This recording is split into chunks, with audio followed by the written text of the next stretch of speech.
Dogpile. Dogpile strategy. Now we're live. Hey.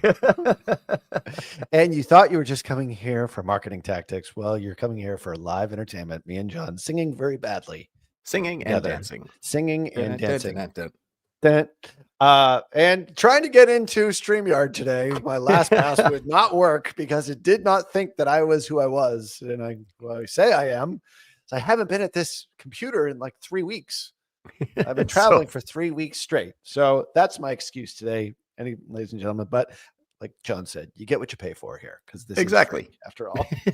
I was like, we're busy doing marketing stuff. We're doing marketing stuff. I'm doing like a proposal today, like, saving clients, doing all these things.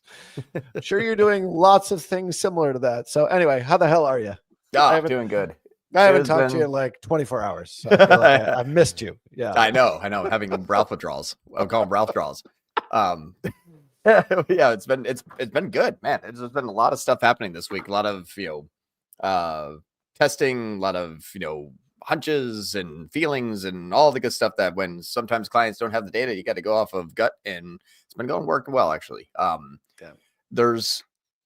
I was looking at some questions while we're waiting for some technical difficulties, and it's funny because there's actually like a feeder strategy question. There is a dogpile strategy question that actually came from John Moran's dog, which is kind of funny. So, right.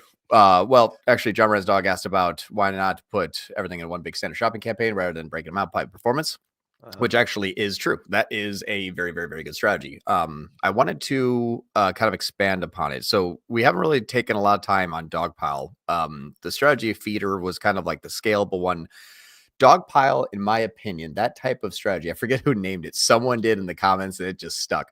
Yeah. But the dogpile strategy is something that I have been running now kind of just as a standard in every single one of our accounts. And what essentially dogpile strategy is you get like a base of everything that you want to market for inside of the account, but you don't separate them by assumptions just yet, where you're like, okay, I have 100 SKUs, these 20 will go here, those 40 will go here, these 60 will, you're kind of you're dividing up all of the SKUs and saying like, yep, that is the daily budget on those products there. You will be right and wrong every single time. Like there is obviously like, there's no set way of doing something where if you can get lucky and say those 20 products will be my best selling products and that's going to be the campaign and they're not found anywhere else. That's good. But you then have the question of what's next. And I think that that's a big theme of what we're trying to teach here is that there's always that question of, okay, yeah, but if that works, then what? Mm-hmm. And that's when sometimes people are like, well, that was a really good strategy for this week. And what happened worked, but now what? And so one of the questions that we have, actually, I'm just going to pull it up because it kind of prompts the reason why I kind of developed Dogpile, 6 months ago or 8 months or 4 months ago, whatever it was this question here. What are the key benefits? I am going to ask you to define both strategies after you answer John Moran's dog, because he's our frequent flyer here. He's got the most miles on these tier 11 lives, but to distinguish between the two. But anyway, go ahead. Yep. And so the question was, what are the key benefits of running separate campaigns for each top performing category instead of grouping all top performing categories into a single campaign? And that's kind of the thought process on a lot of people. It's like, well, what do I do? You got a path of all products in one campaign or high performing ones separated out. Dogpile does both. What Dogpile does is allows what they call a catch-all, or whatever you want to call it. The catch-all is kind of a bad name because it kind of seems like an afterthought, but it's actually like an all-encompassing shopping campaign. This shopping campaign has all of my products in that one campaign. And no matter what I do outside of that campaign, this campaign is going to be the campaign that is going to continue to run. Now, the reason why this works is because of this here. And I'm going to share screen. And I'm going to go up to a point of the 18th because this is where this is an example of one that I'm going to show. Now, I can't show too much in this account. Everything's fine. We don't have to blur anything out, but I'm not going to show the account structure just because this account is something that we need to kind of keep a little bit under wraps. Crazy competitive industry. But this is Dogpile strategy as a first step. This is called a US catch-all shopping. Now, a lot of people out there who are running Performance Max or have been running or wanting to try it or testing feed only and testing feeder, this actually runs right alongside of all of those strategies. It's kind of a staple now in a lot of my accounts. The catch-all campaign leverages Google's singular conversion. What they call it, the absolute 0.0 of conversion, or absolute 0.0. It's not like 0.0. It means point, like POINT 0.0 is what Google refers to it as. Google's 0.0 time of conversion means Ralph at 2:00 today, we think is going to buy socks. Like that's the point. That's the absolute 0.0 of what the time frame that we believe that this is going to convert. Now that will happen based on SKU, and each SKU in your repertoire of SKUs has 5 to 5 million people in it. So what's interesting about that is you get to leverage Google's onesie twosie, essentially like purchasing AI that it has built in based off of NPM SKUs, people's purchase intents, what they've been doing, yada, yada, yada. And if you said, hey, I have one product, I have this pair of sunglasses, Google, go find me all the people that want to buy sunglasses. And it's like, fine, I found 6. Crap. We'll scale that to the moon. Great. Well, I found 6. That's kind of what happens. You give them one product to get one, minimal performance kind of in the beginning, starting out. But if you said, hey, I have 4,000 different products. I have sunglasses. I have a cell phone. I have a water bottle. I have everything. It's like, okay, I have 10 purchasers for that, 10 purchasers for that, 10 purchasers for that, 10 purchasers. They still have little onesie twosies off of the SKUs, but now there's thousands of them. Right. And what that does is it allows your non-brand shopping search terms that are coming in here. Obviously, we had like a brand one when we first started off, and that's been excluded. I mean, it had 4 out of the 75 conversions, whatever. Yep. But it has all of these conversions that it says, hey, I think I know where to sell each one of these products. And this is not a lot of products. This is only about 35 products, but it is like under eye treatment and, red light therapy and Sephora. And now it's like onesie twosies, 1 click, 2 click, 1 click, 2 click, 1 click, and then sale, and then $1, $2, $3, $8, $3, $20, $9, $20, 7, 1. All of these are little onesie twosie scales or onesie twosie sales, but that is so cool, by the way. Right. It works well because it says I have 1,000 people. Each one of them wants something different. And you're like, I have 1,000 SKUs. Each one of them is something different. And it matches up. Now, if I said, no, take all of your buyers that are for $2 and just, chuck them out the window. I just want to sell my sunglasses. That's what you're going to sell. So a lot of people say like, well, I want to sell sunglasses by 4,000 SKUs. You can do both. And that is the theory of Dogpile. Dogpile means this is one that's been running for some time. Oh, you know what? Actually, I'm gonna change gears just half a second. Watch this. I'm gonna go back to this campaign here. What ended up happening was there was a change made in the account that was kind of, not in my I wasn't made aware of it. I just kind of popped in and was like, why is this tanking? And if you look kind of like 2 days later, all of a sudden it's like, see this thing kind of just fall off a cliff. Yeah. At the time, what ended up happening, and I won't go through change history because I can't show the person's name, but at the time, someone said, hey, we actually want to take that campaign and we don't want to sell all those products. We kind of want to just sell the kit versions of these. Made that decision on Tuesday without letting me know, found out today. So 2 days went by, all of a sudden it was like, So as soon as we said, hey, we want to actually take all of our SKUs and just bring it down to these few and then go sell it, Google says, oh, I don't have anybody for that. And then boom, you go from scaling campaign to tanking into the ground. And it's so violent that Google's like, there goes 97% of your conversion value. We increase your CPA by 400%. We can't spend any more. And everything just goes right out the window because Google said, okay, we want to whittle down to that. I don't have that many people, so you get minimum. That is what happens typically when you start a campaign off on the first set. Take all of our products, put it on a shelf, or put it in a campaign, say, here's $500, go sell that. And then just kind of like, stagnates for a while. Because Google doesn't know what search terms are for what products. You have a bunch of products I can't have. I have a bunch of buyers and I can't give them to you. And everything just kind of gets a little bit jam-packed, which is why John Moran's dog is like, why even do this?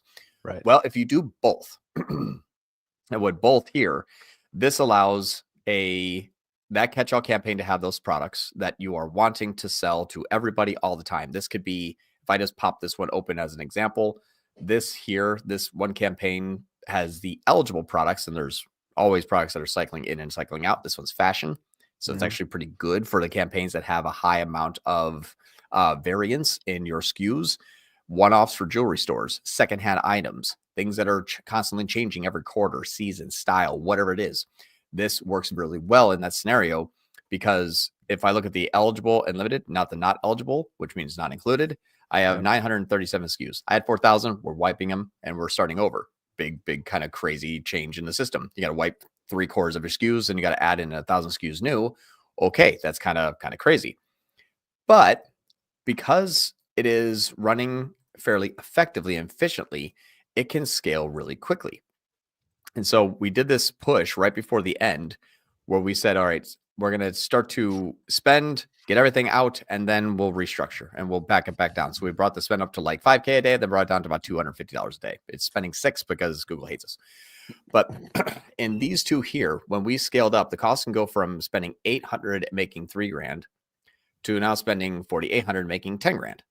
Like it's not a crazy efficient scale, but not bad for a week, basically going from, you know, $800 to $5,000 in like 4 days, but it can scale up and they can scale down. And this is something that if we look at like all time, this thing is like, woo, all the way up to 118,000. I mean, like the lines work really, really well together. They can travel the same path together very easily.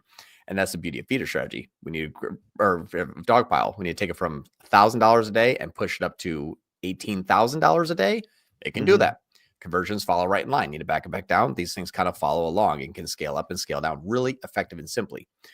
What's cool about this is I've been running a 60% TROAS goal for the entire time, and this thing is still getting above a 3 on both campaigns. Now watch this. This is why Dogpile works extremely well. When we scaled up inside of the campaigns, we said, okay, I'm actually going to take just, I think that was like the 18th and 19th, or was it 17th and 18th? We scaled up. I forget the date range. No, it was I think it was the 17th and 18th. And there we go. 17th and 18th. Was that the date range that we pushed? Yeah, this will, looks like it. Yeah, I think this is it here. I'm just going to look at the last 7 days. Sorry. Was, 16, 17, and 18. That's what it was. So this date range here compared to the previous period, we can say, okay, at 166% more cost, get 145% more conversions. Excellent. Like nice little scale in a couple of days. So we're able to, pump an additional 6K out into the 4K without really hitting any points of diminishing return because the 60% TROA is allowed to breathe. Non-brand will keep them cold, and this will run really well. Now, if we look at the all dresses, though, this is what I think is extremely valuable about this strategy is when you're asking questions like which one's better, what we have to look at is kind of both in a vacuum and then compare the vacuum, which means one product, to the two different scenarios that we're running at the same time, which is those two campaigns. So if we look at that one product here, which is the Martina Floral Midi Dress, this one was scaled up in both campaigns. Now, what you'll notice is both these campaigns is selling this product. Yes, I have a brand, and yes, I have a feeder. We actually are kind of like pausing feeder because PMax sucks. But these two here is working really well together. This one was just getting a whole bunch of returning customers. But watch the cost. So the cost went up on this one product because I have it in the dresses campaign. And then this one product also is in the catch-all. So in our all dresses and catch-all, our all dresses is going to be more aggressive. It went from 300 to 1,200. That's a lot. That's a big spend in 3 days on one dress. Yeah. Could I have spent more? That's the question, right? Could I have spent more? Could I have gone higher? Yeah. Well, what it says, I'm limited by budget. I mean, how do I know how much more this could press or could go? That's a very good question. It's always that question. Did I overspend or did I not spend enough? So how do you make that judgment? Like, how do you know? Like, what's your guess on that? Because I'm sure that's going to be a question that we're going to get here. Yeah, it's actually right here in the campaign, right below it. Okay. So what this shows is that you can spend $922. What does your CPA go to? Goes from 20 up to 34. Okay. You probably acceptable for this client. Yeah. 34. Yeah. All day long for them. Like if we get under like $100 NCAC, we are singing like, happy days. Fabulous. But you could have actually spent 459% more. So you spent 922. You could have increased that by another 50%. Because as that also did that in the catch-all campaign, it went from 10 all the way up to 33. It was still more efficient, but it was coming in $1 under this campaign CPA. So when I pushed on both of those campaigns, it says that product can sell. They're both limited by budget, obviously, because there's hundreds of SKUs and I don't have $1 billion per day budget, which is what I probably could spend. Right. I already know it can go up to 25 grand, but I'm not going there. So when you start to push on the all dresses, it still didn't reach the 60% TCPA target. It hit 146. This one started to fall under. This was simply just an AOV issue. We're not really using a lot of ROAS. That's why our T ROAS campaigns are set to 60%. We really don't care about ROAS. That's going to be like one dress versus 3 dresses in the cart. Crazy ROAS difference. CPA and NCAC is what is pure. Right. So this thing went from 20 up to 34. The less efficient one went all the way up to 3. So they both kind of stopped at the level that we would consider to be optimal. But this allows you to say, okay, if you would have spent $1,200, you would have been fallen short. You would have missed the other 17 sales. You would have stopped at 36 and wouldn't have been able to make it up that additional 17 for the same efficiency. Got it. So what would prevent you from spending more? That's what I don't get here. Maybe that's the obvious question. Oh, no, we would. And that's kind of what we're seeing here now. Now, this one, unfortunately for this scenario, we're changing styles. So I can't. But this would tell me, hey, team, we actually can keep going. Let's add an additional 30% in ad spend. And then we can watch, is this one staying or is it going higher? Is this one staying or going higher? If this one starts to go higher and this one is staying the same, we spent too much. Because if I'm the business owner, provided I have inventory, I'm like, John, just keep going, keep adding, because I can afford a 33 NCAC. Which is why we hit 20 grand a day and spend. Okay. Yeah. At what point in time, I mean, this is a large client, but at what point in time do you typically run into inventory issues, problems like that, supply chain, like outstrip the supply based upon your efforts? Yeah. Good scenario to have. However, all the time. Is that that's in the back of your mind though, in this whole thing? Correct? Oh, it's there all the time, and it happens all the time. We have a company that sells custom-made gloves out of Vermont. Fantastic company, small business, family owned. We've been sold out since literally Black Friday, Cyber Monday. Like we just crushed this year, and we're just on like skeleton campaigns for custom-made ones while we're waiting for more inventory. Like we've been hanging tight for 4 months. It's insane. Right. But good problem to have, but still a problem. So that's why I think the feeder strategy, or not the feeder, the dogpile strategy keeps your baseline essentially happy. That catch-all campaign will always work. And what the catch-all will do that the other campaigns cannot is say, okay, you have a catch-all campaign and you have your segments. Now, what other segments could you have done? That'd be the other question. Well, if I have a catch-all and I have other segments, or I have other products or other categories, let's look at let's just say last 7 days. And then look at the, let's do this here. Is that sorting? Look at the cost here. All right. So this midi dress, we have good. Now bags. All right. So we have a bag here. It's getting a 241% ROAS. Okay. That's interesting. Now this bag here is getting a 0.24. So in my new bag category, this made the cut. Now let's look at else. We got pants. We don't have a pants category. That's getting a 2. Okay. So we got potentially a bag and a pants category. We already have dresses. It's already doing well. Tops. We already have a tops that's doing well. All right. Another bag. That's at a 1.5. Yeah, but it's a $29 CPA. So I have another product for my bag. Okay. All right. Now let's look at it. So you can kind of see, you can kind of pick and choose what is happening in the catch-all. And this is your leading indicator that, hey, this is ready for its own campaign. Like our kids growing up and graduating college, ready to go off on their own. Right. That's basically kind of the thing here. And kicking them out of the nest. Exactly. Your catch-all campaign will run no matter what, will perform no matter what, because you have a large SKU list and a kind of a, not a tight T ROAS, but a T ROAS with a healthy spend on it. It's going to find those. Right. Now, it doesn't mean that when I find this bag that is working well, I'm not going to take this out and I'm not going to push it into standard shopping and take it out of this campaign. It wouldn't need to. Like this thing has been working really well since, the February 28th. So cost is going up. Cost per conversion is $15. I have 11 sales. It's been consistent. This qualifies. And so you makes the cut that each time. Exactly. Makes the cut. So this gets cloned into a new campaign and ad spend on incremental is added. What you don't want to do is take it out of a smart campaign that's making sales, pause everything, put it in relearning for the next 3 days, be like, what happened? Never ever do that. Right. Don't rob Peter to pay Paul. Something that's working. Don't change it. Just keep going. Just keep going. Exactly. So taking a step back here, because Yeah. there are probably some new people that are going to listen, maybe not on today's program, but are going to watch these videos. We get a lot of views on these videos, by the way, like after the tier 11, because we titled them and everything else, thanks to our amazing production team. Explain to me like the difference between the two strategies, between the dogpile and the feeder strategy. Feeder strategy is the first one that we sort of started in on, where you specifically use that. You say, okay, this is perfect for that. And then dogpile on the other side, what is that? And when do you use that? How do you sort of segment them in your mind? Yeah. So they're both used for similar, but also slightly different variations of reasons. So for feeder strategy, you have a search or a shopping feeder strategy where you're trying to buy the clicks and the conversions in two different scenarios.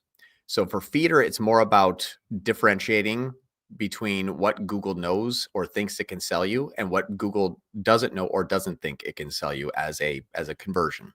Right. So a feeder strategy is using a value or conversion-based bidding strategy and a broad match and a exact match with a non-conversion based bidding strategy, something like like a manual CPC, not eCPC, that's gone, manual CPC, or a max clicks campaign.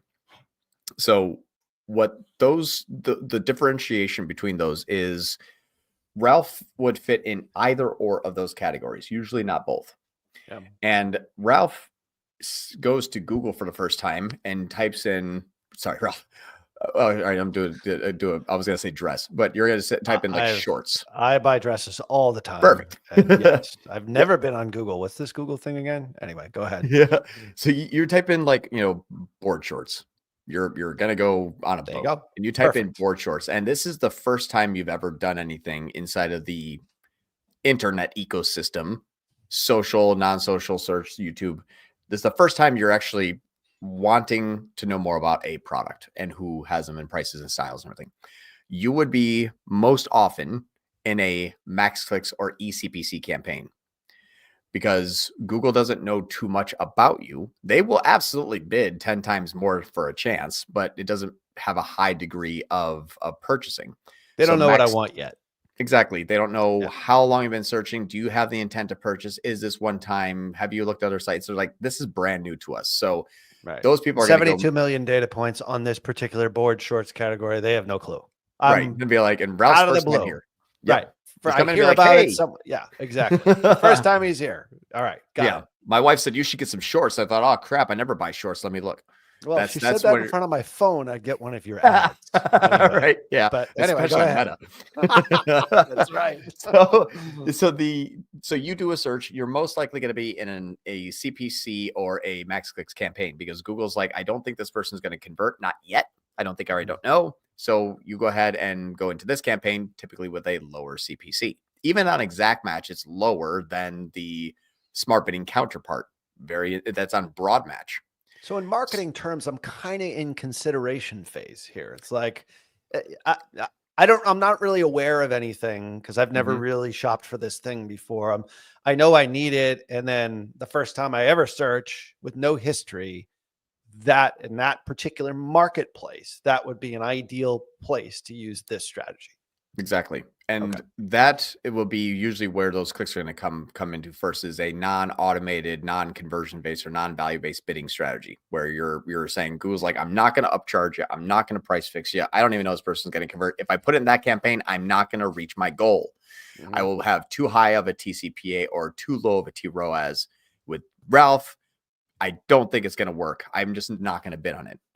Well, your non-value based bidding campaign says, well, I'll take it because I just need to click.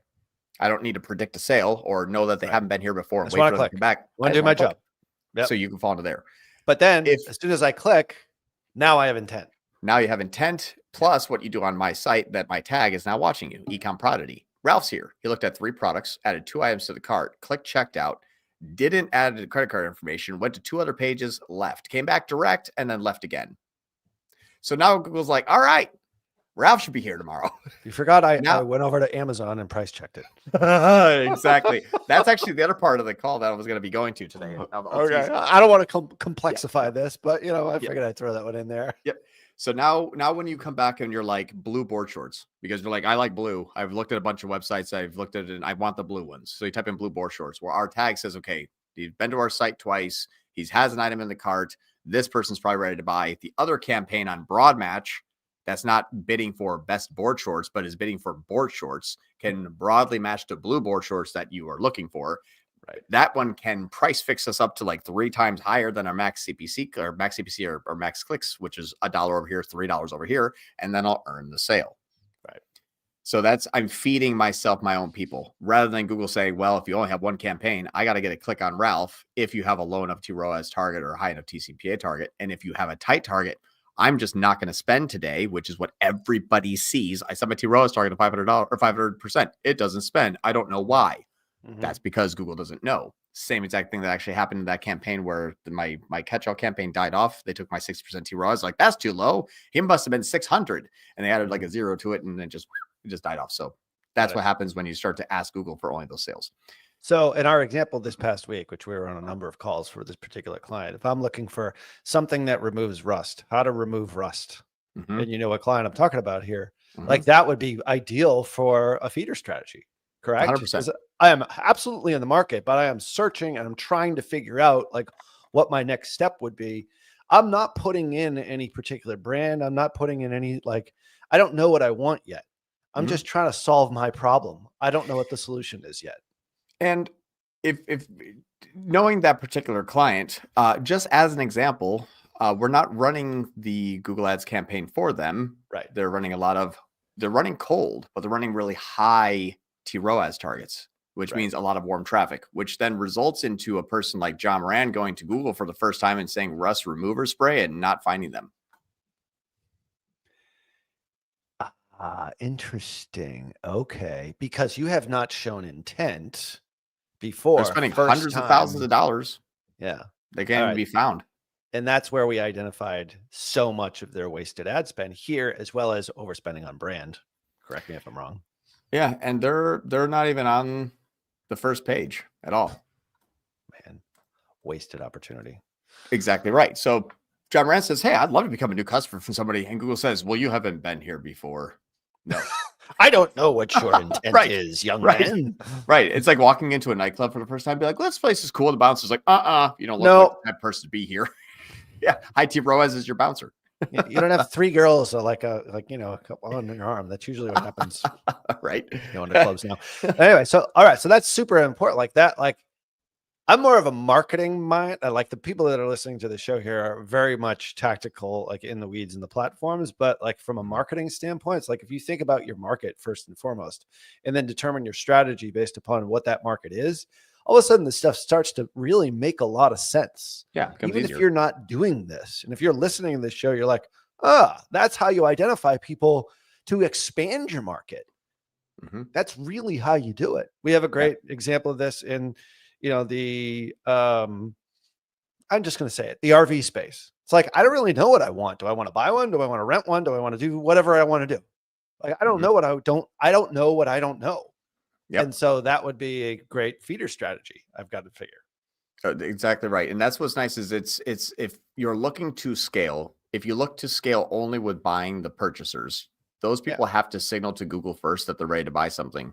And what you said is, I only want the people who have signaled to Google that they're ready to buy something, along with all of my other competitors who are also overbidding on those freaking terms. Yeah. It's like out of 100 people, it's like, we have one. Who wants it? You're like, I'll pay $10. Everybody piles.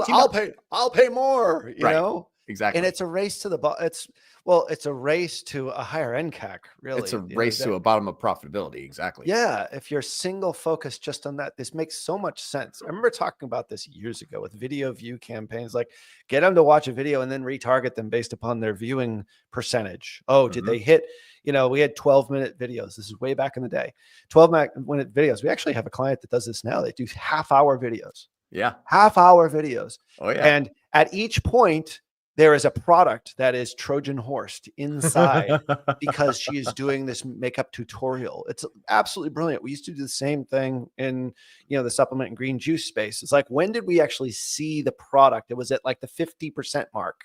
So we knew those 50%ers, we should show them product related ads because now they know what the product is. It's just like thinking into the mind of your customer. How do you expand your market? Not bid for everybody else, the same terms everybody else is bidding for, which are the people that are in market. And that's a tiny percentage of the overall market. And it's highly competitive and costs the most. Yep. And it's exactly, it's funny is you made a point though, that is actually a very realistic point. Is you were like looking for board shorts and then you're like, I probably searched Amazon and bought it. We have a solution for that too. I wanted to introduce. That's how people behave, though. I mean, I know and I have the proof. Want to see something insane, dude? I was at I was at that customer this week. Yeah, and like our parting conversation, he's like, "Yeah, we spent $500,000 more on meta ads this year, and we're only up 4%." I'm like, "Well, but your Google and Amazon are through the roof." It's like, where do you think that demand came from? Exactly. So anyway, here's what's funny is. Let's just say I don't remember the client name. Now I'm gone forever and I'm still going to buy it off Amazon. So you have to have that high amount of top of funnel outbound marketing to actually to build with someone who is a somewhat brand advocate pre-sale, which is hard to do before they say, well, I really like Amazon better than you, though. That's a big chance that happens. Watch this, though. You've heard of red light therapy, right? The red light therapy stuff. Okay. Name 3 people who sell it. Shit, right? No idea. Exactly. I'm the perfect person to ask for this. I have no idea of any of these crazy things, but I know you're selling a lot of it. So anyway, go ahead. Right. Not crazy. It's a great product. Knows 3 red light manufacturers. They know that it's a mask, it's red light, it does this stuff. I know there's an industry out there. I know it's emerging. I know it works, but I have no idea who it is. Your product. But I know Amazon. There's a product out there that maybe might solve your problem. Right. So maybe I've been to your site. You have no like my product or brand awareness specifically. So go ahead. Yep. So you say, okay, I'm looking at this product. I've been to like 5 different websites and I think I know what I want. But again, a lot of people, 33%, 1/3 of every e-commerce transaction that happens now in this quarter is happening on Amazon. So just put that in your mind. 1/3 of, literally 1 billion people are just gone. Like now they buy on Amazon. I believe it's actually higher now. It's 42%. But anyway, it depends on where you get your data. Oh my God. It's insane. Well, check this out. And everyone here steal this because it is amazing. Yeah. This is called, I call it G8 AMZ, or we used to call it gassed AMZ. This is, and I love this strategy, by the way. I've teased this before, but I wanted to kind of share a couple, like a full little, like a mini build. I don't know how much Q&A we'll get to today, but this is honestly, in my opinion, worth its weight in gold. Maybe we'll do a Q&A. This is my absolute favorite John Moran strategy, by the way. I'm just saying. It's exactly right. I get man love over this for you. So anyway, it's so good. And Google doesn't care and Amazon wants it to happen. I'm like, I will take advantage of that. So here's what needs to happen. Inside of your Amazon ads account, if you have Amazon, what you'd want to do is go over to measurement and reporting, and then go to Amazon Attribution beta here. And then you get to start a new campaign. I can't share all the information in here, but you get to start a campaign. This campaign is the stupidest, easiest campaign to ever set up. You're going to create a campaign manually. You're going to type it in something called, let's just say, Google Ads search. And I like dogs. It's just for you, whatever you want to name it. Here's the question. Here's the thing is you want, there's this in this section here, you have to do 2 steps. 1, you have to add the products here. Now, people are like, well, what the hell is this thing? This page here says if someone clicks on your ads and buys any one of these that you select, you will get credit for it, which means do not do this. Say, okay, I'm going to take this product here and I'm going to build out, my ad group and click their URL. And it's going to be this product here. What this means is that I'm going to take that product. I'm going to add it to the click through here. I'm going to call it, blah, blah, blah, blah, blah. And the traffic I'm going to be sending to Amazon is coming actually from Google AdWords. You can tell how old that thing is. And the search is going to, the campaign channel is going to be search. So I'm building out an ad group with a product, and I'm putting my click-through URL there. This is the mistake that most people make when trying to run the strategy is they chose the product and then they put the product here in the URL. They forget to add every single other product on this page here. What this will allow your Amazon attribution to do is if they click this ad or click this product in your ad, which is what you've established as your final URL, but if they buy anything, sorry, I screwed it up. If they buy any one of these, you get a signal for it. If you don't select all of these, they'll click on that, they'll buy this, you will show 0. So this is a really important understanding is you have to add all the products here, but then choose the URL that you're going to build your ad with. When you create this, you're going to have to go back and watch the recording as we're going fast for time. When you create this campaign, you get a campaign that looks like this. And the ad that comes out is actually what they call a Moz link. The Moz link here is my Amazon link here with my product name. And at the end, you'll see equals AA underscore Moz, MAAS, tag Moz. This is what they call the Moz link. This is your Amazon attribution link. If someone clicks on this ad, they go right to this page and then they can go buy whatever it is. So this is an example of the ad here. Now, because you have now a tracking link in your final URL, you get to also tell people where they're going to go. They're going to go to Amazon. And you know that because it says Amazon, you're sending them to Amazon, and you put the logo as Amazon, and the business name you're sending them to is Amazon. It's not my business. It's the business name I'm sending you to. I am still above board here. 100% legal. And Google doesn't care because they don't have a copyright or trademark for the name against Amazon. Amazon said if they want to use our name in the ads, that's totally fine. Amazon said, I do not care. In fact, Amazon rewards you for doing so. This is so ninja, this strategy. And I know we're going to miss out on some questions here, but this is one of your best strategies I think nobody knows about. It's crazy, right? Now, it is Jeff Bezos and Sundar Pichai approved. So here's the best part is you don't have to get too crazy with this campaign. I'm bidding on one broad keyword, red light therapy, Amazon. Now that broad match, one singular keyword is giving me a 28% click-through rate with a $1.64 CPC. For search terms that look like this. Look at those click-through rates. Search. I mean, they won't track a conversion, so I'm okay with that. But these search terms are so beautiful. They're $1.50. And if you look at the campaign's top line metrics, which is if you look at this here, your competitive metrics, I'm spending very little. On this campaign. I'm spending, only like $200 a day.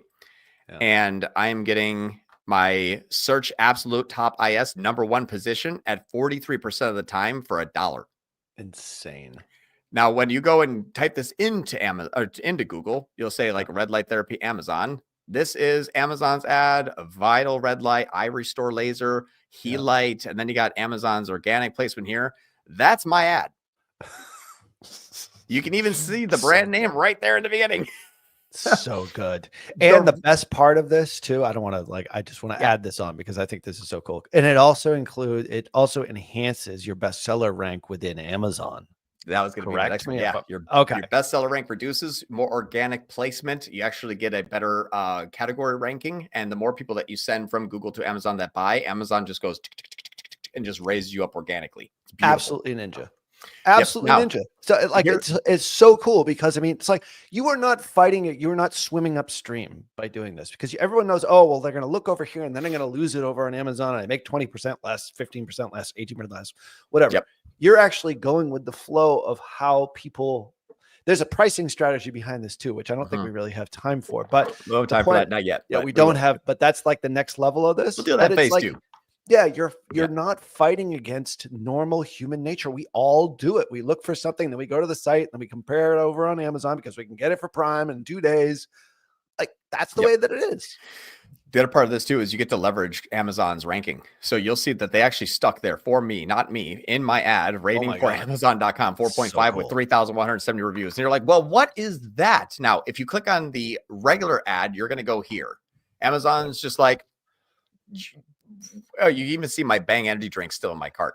It's like, go ahead and buy whatever you want. I'm like, well, where's my client? I'm like, shit, nowhere to be found. Okay, now let's go back and let's go and said, okay, red light therapy at Amazon. Let's click on that one. Wow, there's my page. Scroll down a little bit. Does it show the other products in the portfolio as well? It does. So it's got mine here and here. It will absolutely do this for sure. Yeah. Now, a couple of the competitors that are in there, but still above the fold, it's all you. Yeah. Now I get to then see this. I'm only doing the last couple of days of data because I'm not going to share everything. Again, I told him I'd just kind of do like the 18th to the 20th last few days. Yeah. Here's what's cool is if I look at the, like, it was just like 18th to the 20th here. I have spent a total of $435. I have a 30% click-through rate. I'm paying, really cheap CPCs, $1.72. And in this 435, if I go into my Amazon attribution for my Google ads, this is my AG1, it's called ad group 1. But this is what I get to see. So I have 293 click-throughs. Let's see how okay it is at tracking. I have how many clicks? 253. Okay, so that 293, it's seeing more, probably people clicking on it more and more. Yeah. But I have 6 added carts and 3 purchases. That is beautiful for 6 added carts the last 3 days. Now I made $296, but my brand referral is $31. So you actually get to add $31 to that $296. So I made basically $325. Interesting. That I didn't know. Amazon will actually say, hey, if you send us traffic and we sell it for you, we'll give you 10% back. No kidding. So remember how mentioned that? I haven't seen it in the interface. This is so cool. So you know how Amazon, it's like, well, I don't want to sell all my products on Amazon. They take 15%. Cool. Want 10% of that back?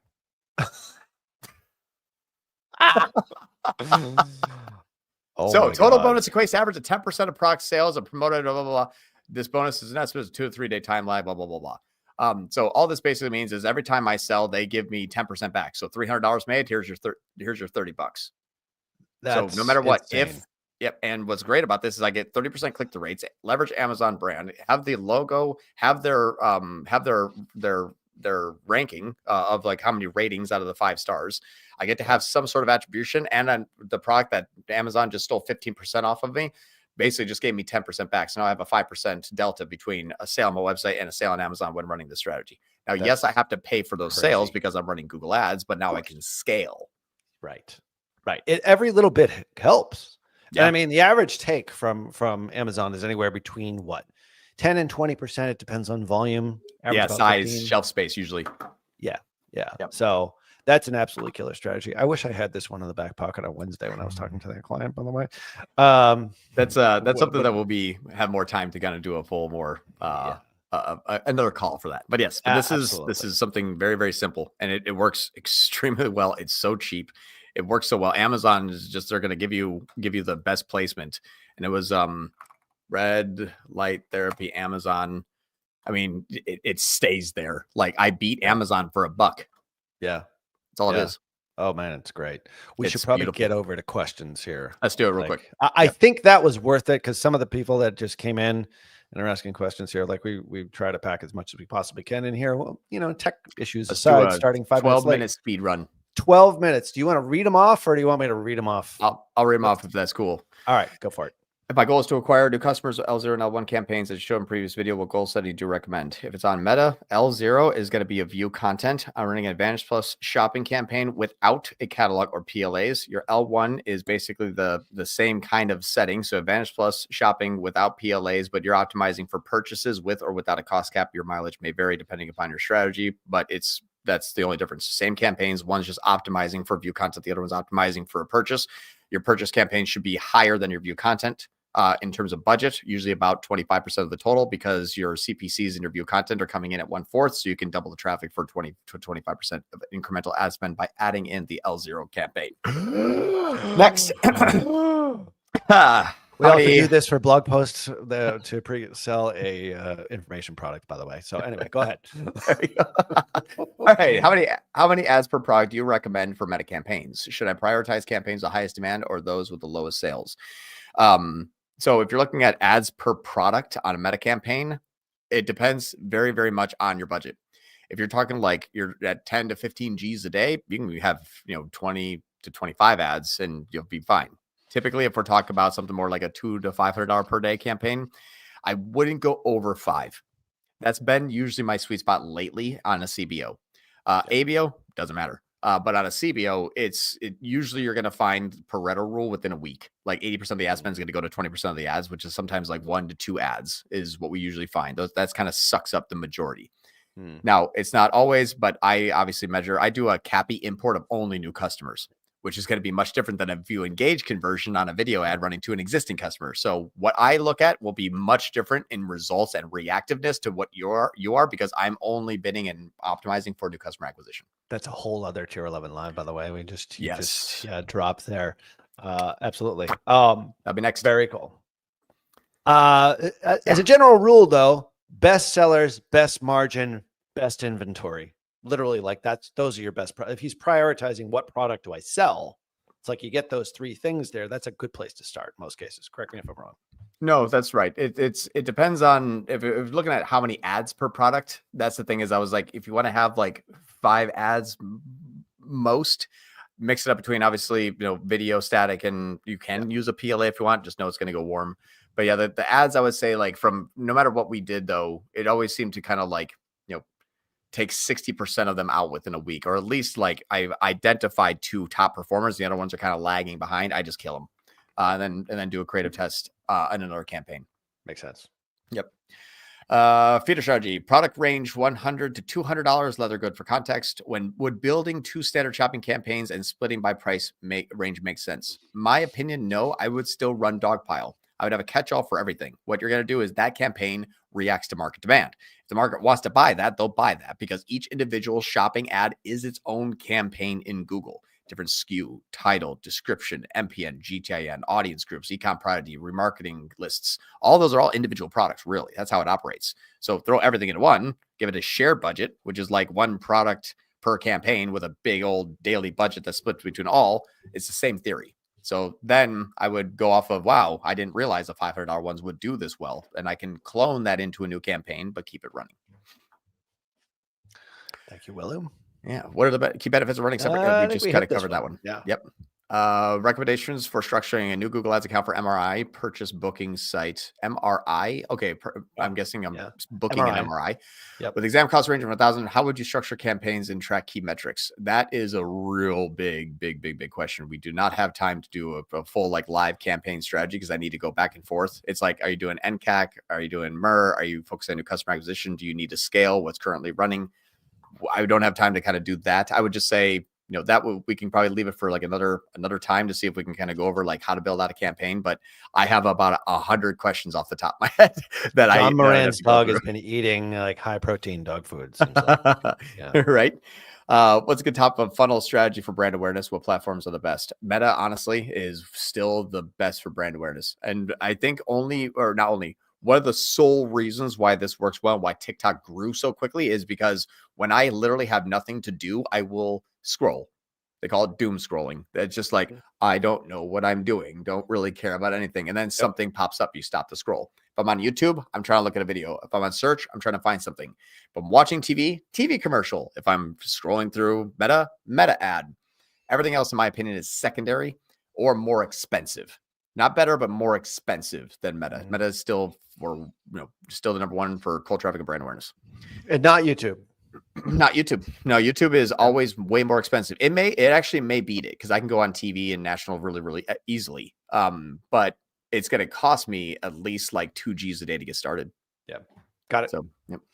Stoic. How do I get these users into my funnel in Google Ads? Do I need to create a remarketing list with? So yes. So this is about either feeder strategy or Dogpile. It's actually algorithmically done. So Google says, what do I know about John? Do I think he's going to buy? I'm gonna send it to your conversion campaign. Do I not think he's going to buy? I'll send it to your max list campaign because that's the differential variation. TCPA and TROAS have built-in RLSAs. It's like, aha, I know that person's been here. I think they'll come back. It's not so good at predicting the first click to the purchase. It just knows that this person's been here. I've been watching them and I think they're going to buy again. So the fact that they're watching them, I think they're going to buy again before I bid, acts like an RLSA. So Google just built in our strategy of RLSA into their automated bidding. So they stole our idea. Any new strategies for lead generation and PMax? Unfortunately, nothing yet. PMax still just continues, in my opinion, to, pardon my French, just shit the bed for lead generation, just because the barrier to entry isn't, do I have to pay you money to spam you like e-commerce? It's, I can just spam you. So the bad part is Performance Max always gets spammed by YouTube, and you can contact your rep and have your automated AI created videos excluded from PMax, but it does not happen in platform. You have to contact Google and say, opt me out of that. if you run it, all of a sudden it's like, hey, we built an ad for you, and then things go haywire for 4 days. So you're like, crap, and you got to shut off that ad, and now you got spammed, and now you got to retrain an algorithm. So after running into that like 87 times, I finally gave up. Yeah. Importing works, but it's still, it doesn't stop you'll spend the money. I just won't get a conversion from happening. Right. Trust us, we've tried. All right. Exactly. Family Chanel, not channel. Chanel. Hey, no. What's the most cost-effective way to retarget my feeder strategy? Retarget like if you come in for both campaigns. So the TCPA/TROAS is kind of like the remarketing one from an inbound, but if you want to do an outbound from those people, always Meta, in my opinion. Again, Meta is great for remarketing too. Really, really, really inexpensive. You can use PLAs there, but I would do an Advantage Plus PLA with a signal of your remarketing audience. That works extremely well. I'll share a case study next week on a campaign that we're running all of our ads on Google and all of our remarketing on Meta, and it's just crushing it. Hey guys, I'm running a campaign with maximized conversions abroad with no negative or TCPA. It's running smoothly, efficient, untouched for 1 month. Maximize conversion abroad. Okay. If I wanted to drop CPL, should I apply it? So my question is, why would you need to drop CPL? That's my question. What you're doing is saying, I'm going into a auction, and I said I will not spend as much as you all here. So you'll drop your CPL, but you also drop your volume. Yeah. That is always what happens. You're in an auction. You can't buy the car if you bid half as much as the guy next to you. Right. It's just how it is. So if you want to drop CPL in those, my opinion, negative keywords, ad creative, site speed. I mean, go through the entire gambit of everything. Don't just jump to, well, bidding strategy will fix that. Don't look in that closet. Like bidding strategy. Go do that work first. I mean, even feed optimizations, titles, as your alt tag, schema markup, H1 through H6 on the website, optimized for Google to understand what you're selling. I mean, we're talking about like 10 years worth of like kind of before I run paid traffic in this company has to be built correctly. Just a lot of stuff. So that's a part too where we want to focus on. I mean, seasonality, regions, and even demographics. Have we gone through all those? Like, there's so many things that we'd have to go through first to say, can I just like cap this thing? Yeah. Yeah. You can't just be like, Google, stop double charging me. They're like, all right, here you go, buddy. Like, I wouldn't be here if that happened. So if you added T-ROAS or TCPA, you will drop conversions for sure. To get them back up, you release it. So then we're back to square one. Yeah. All right. First 30. Oh yeah. Let's do this.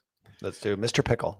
All right, Mr. Pickle, our conversion rate has remained steady, but our CPM has gone from 35 for the last 12 months to 62 since March. No matter what we tried, CPMs did not go down. There is a recent study that came out, and I'm guessing this is Meta because you said CPM. I hope it is. Mr. Pickle, it says on Meta. There it is. I see it. So yes, here's what recently Meta has been doing lately. Your text in your ad copy actually triggers different CPMs. So what is a recent study that came out, there was 3 levels of study. When we took our campaigns and did this text ad with the same image, we got the CPM. Same audience with this text ad to the same audience, different CPM. And when they had more sales and more nouns and more like kind of sizzle, really high CPMs. Get the best high heel today on sale, $100 CPMs. If it's just like fantastic shoes for the fall, it was like $6. It was nuts. So what I've been testing with is actually when another creative round of testing, we actually dropped our CPA by 66% this last week by doing different ad copy. So that's the first thing I would look at is there triggers in those ad copy that you started to get better or use different words? Sometimes, most of the time, actually, the text isn't really anything people to care about. They really don't look at the text first. The image or video stops. So try testing that first. You might see some drastic reductions. It makes a lot of sense too. The more desperate, the more salesy you sound, it has a negative impact on the algorithm and just the platform itself. So Meta is trying to protect that with higher CPMs. Exactly. Stands to reason. So yep. Anyway, very cool. New content, just crush it for like $1 clicks. I know, because you're actually enhancing, you're enhancing the engagement and everything else. And that's why feeder strategy works. Like not only from a psychological perspective, but it like enhances the platform. Think about like what Meta wants. Meta wants everyone to come back and stay there, right, and never leave. Yeah. And they want you to keep creating new ads so that they also, don't leave. That's right. Mm-hmm. You have to do better for my users, and we promise to not beat the users up, kind of thing. Yeah. Yep. Yeah. Cool. How do you differentiate between a retargeting and prospect PMax setup? Can PMax do prospecting? I love that you had to ask that because people are just like, no, PMax is all prospecting. And you're like, I don't think so. Yeah, you're on the right track. Would feeder be on the prospecting end? Yes. So feeder strategy is like the standard shopping or even Meta or even search.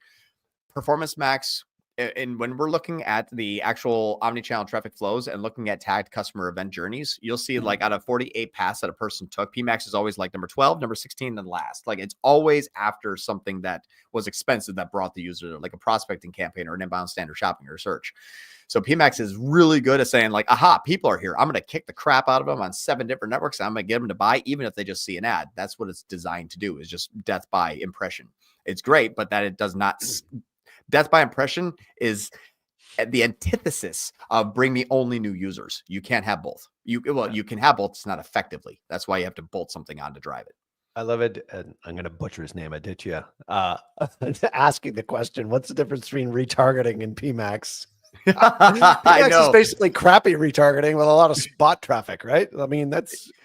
Yeah, it's really good. If Google knows something about you because you've been to the website or your existing customer, it crushes conversions. Yeah. Just may not be the ones you want. Right. Or the customers you want, or the spam you want. Wow, we actually got through all of our questions. Hey, can you believe that? We went long on the educational portion, went short on the question portion, and got all the questions. So I probably said we'll do Q&A next time, and now a bunch of people are like, I didn't put a question. I didn't get my question answered. Yeah. That's right. Yeah, they're like, they just dropped off. No, Exactly. but we got a lot of new people here. YD Vending, Family Chanel, Dave Ashley. I haven't seen Mr. Pickle. I mean, come on, Aditya Ray. Appreciate you all coming on this week's show. We are here every week. Next week, we'll be on time. This one here. We've got one more. Well, right, this one was this was the one for the original. I feel like I did you a disservice by going too fast because that was beginning of the episode. But John has to deliver value. I have to deliver value. I do. Here's what I would say is something to test. And I know we're out of time, but I want to give you this as like kind of a parting gift. This here is a campaign where we're running an L0 and some other things here. Obviously, don't look at these. These are new categorical campaigns that we're starting off on, something else. But what we want to look at here is the top of funnel unaware traffic. This is your L0 campaign. Your L0 campaign is basically, this is all lookalike audiences of people who are purchasers of profile. We're trying to get, view content on people who look like people who buy. We'll see how it happens. But this campaign here is not an Advantage Plus shopping campaign, and it is still working well. So the Advantage Plus shopping campaign is not a go-to only for L0. You can do Advantage Plus versus a manual for your view content campaigns. But here's something that I would say is you'll have a really good chance and set yourself up for success. If I can figure out how to get to my columns while I'm talking, there we go. Your CPCs, your CPMs, and your CTRs should all be better in that campaign to cold traffic. That's where you see the discrepancy between going after cold prospecting versus beating people up for new. If I scroll over to the right over here, my top of funnel has a 3 versus 2, 2, 0, 0, 1, 3, 1, 1, 1, and 20, 20, 20, 20, 20, 11, 17, 17, 20. So I should have a better CPC, a lower CPM, and a better click-through rate. That is really indicative that, hey, when I beat the crap out of people, they kind of fatigue. But when I bring them in new, they're fresh and ready and happy. Yeah. I know this is sort of a non-sequitur and we're out of time here. Yeah. How much have you recently experienced bot traffic on Meta for those types of campaigns? Like a lot of those clicks just being bot clicks. After segmenting out new customer only by the product that is actually going to be sold in that campaign, I have seen things that will make your head spin. We went from all purchases. Then we said, okay, let's count only new customers. And we're getting 189. And we're like, now let's only count the new customers that are purchasing the immune product in my my critical immune defense by doing my purchase immune event. And that's coming in at $60. It's a third of what I'm currently spending $100,000 a week on. Okay. Segmenting your custom conversions. We got to talk about that next week. Yeah, that's this. So here's what happened. Yeah. Hey, you sold 56 people some products. 51 of those purchased the product that you were trying to sell. Yeah. That is nuts. That's crazy. Like it's bot traffic's down, CPMs. I mean, conversion action imports for Meta and Google and YouTube now have been the only thing that I'm seeing like unbelievable results for. And that's what we're testing a lot now. So more to come on that. Wow. If that ain't reason to tune in next week at the same time, I don't Right? know what is. Anyway, You'll have some good stuff. yeah, I'm being deposed next Friday in a lawsuit Ah, with my neighbor, but I think it's in the morning, so I will be around. I'll be very you just either piss him pissed off off. and you should piss him off and take the call from court. Be like, hey, I'm here with the dickhead over there that's suing me, and just see how that goes in court. That would be it. That would be great. No, it's actually just the lawyer. It's I'm me just and my kidding. lawyer and another lawyer. It's going to be loads of fun next Friday, but I think I will be done by 2:30. So anyway, same time, same channel, same me and you next week. We're going to go through that custom conversion ninja strategy. Oh, yeah. Absolutely amazing. Don't miss it next week. Thank you so much for the new people, especially who came here, John Moran's dog and everyone else who's been here. We still love you guys as well, but really appreciate you showing up this week. Make sure that you do subscribe to the Tier 11 channel so you don't miss any of these. We'll see you next week at 2:30. Till Bye, then, everybody. see ya.